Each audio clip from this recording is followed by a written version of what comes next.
Have seen featured on Sky F1's Britain's Next F1 Star show over the course of the winter. Seb Morris is here, and the boss of Ginetta, Lawrence Tomlinson, joins him. Please welcome them.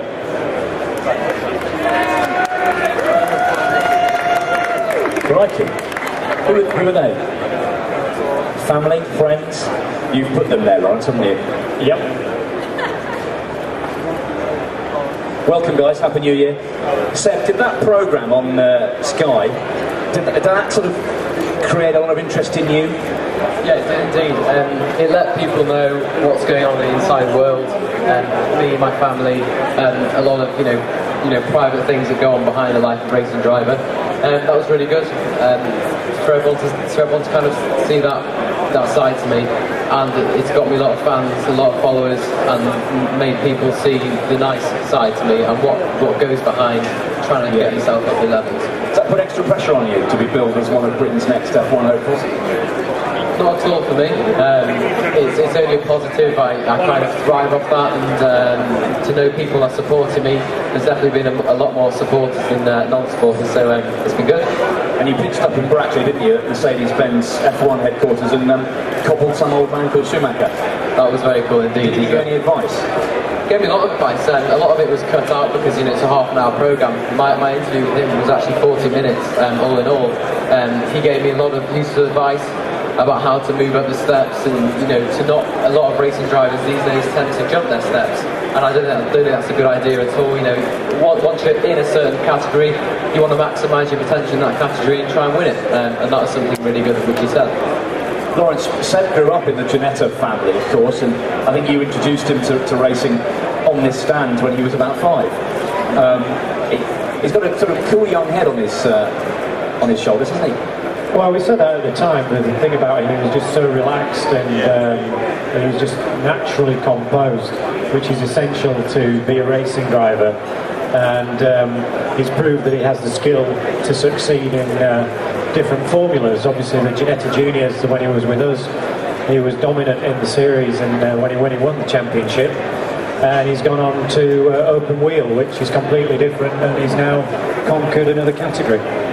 I guess in a one-make formula, when you're young, you stand out if you win that, because the cars are all the same. Yeah, with the Ginetta Juniors, everything is kept controlled, and we take a mobile rolling road to measure the performance of the car, so all the cars are the same. The only way you can go faster is by being a better driver, or by working with the team as a driver to improve the setup of the car, which is what we're teaching people from the age of 14 when they leave karting or come straight into Ginetta Juniors. So you can't have anyone come up to you moaning that they're down on power. You stick it on the rolling road and go away and get on with it. Well, we do get people moaning that the car is down on power. And that's motor racing for you. It is motor racing for you, and 9 times out of 10 there's nothing wrong with it. But conversely, if the car is down on power, maybe someone's buzzed the engine or over-revved it and damaged it, it doesn't ruin their season, because we put it on the rolling road and go, yeah, it's down on power. Would you like a new engine? It's about 1,400 quid. And, so it doesn't ruin their season. Seb, it was important for you when you were starting out to get in with a manufacturer, a burgeoning manufacturer like Ginetta. Yeah, it was indeed, and it's a lot of people moved up through the Ginetta ranks, and I've proved that to be in Ginetta you don't have to stay in Ginetta. It can support you elsewhere, and Lawrence's great support from Ginetta has helped me move up through the ranks, and that's what I'm doing, and that's been extremely important for me moving up, having that balance in what you're doing. So it's been great. How did you find the switch from racing with a roof to a Formula Renault single-seater? Well, I came up through karting, so they were always very twitchy from the back, and Ginetta was actually fairly similar. It took me a while to get used to the Ginetta, but once I'd done that, I found that many of the things I'd learned in Ginetta, such as data acquisition, the use of loading up the tyres into corners, setup changes, a lot of it was the same, just a bit ramped up. So I found that actually the move from Ginetta's to Formula Renault was next to nothing, just a lot more speed. The same theory applied. You won the Formula Renault BARC Championship at the very final hurdle. What does that mean now? What are you going to do with that momentum? Well, winning the Win Series for me was as important as winning the first couple of races, which I did, because it shows not only are you quick at the start of the season, you're quick at the end of the season, which is pivotal for a driver like me. So that means you can carry the momentum through to the next, to the next season, and hopefully we can do that in Formula Renault in Europe or something. Okay. Lawrence, quick word about Ginetta. You're involved in so many different things now, aren't you? And there are so many cars out there. You've got these two fabulous series on the Toka package. It's really it's gone big for you guys, hasn't it, in the past 5 or 6 years? Yeah, it has. It's been very hard work from everybody at Ginetta to make it happen.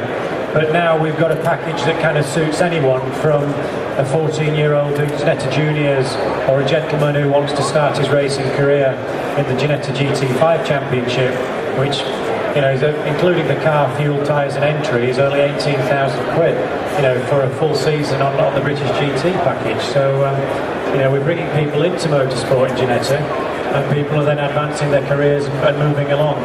And this year I'll be driving a Ginetta G55 GT3 car in the British GT Championship with a very good friend of mine, Richard Sykes. So he's come from G20s, G50s, and now he's in the GT3. So we progress people's careers like Seb, and we also progress people who are more mature drivers to come through into the GT ranks. So popularity in GT3 has gone big, hasn't it? And you've got Ferrari and Porsche and BMW and Chevrolet. And that thing there, of course, that's going to come out and play in a few months. So it's an exciting category, isn't it? Yeah, GT3 is a great category, and Stefan Rattel organisation have done a wonderful job with the British GT series in particular. I think it's going to be very, very competitive this year.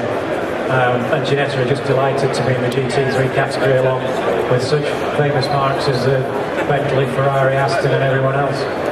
Seb, you obviously keep one eye on the sports car racing scene, because it doesn't work out for everybody, and to have a sort of an understanding of different categories, you may need to call on that later in your career. You never know, do you? I mean that's where my association with Ginetta will can develop in that way as well, because they offer so many different branches, I've just been asked by one of the guys at Ginetta, like to do a test in a GT3 car, or maybe race a G55, and it'd be good to keep my hand in something like that, in case I want to go that way, because many drivers are finding it a lot easier to make a living that way. Good attitude. Watch out for this young man, folks. Seb Morris, thank you very much indeed. And Lawrence Tomlinson, enjoy the rest of the show and have a good season.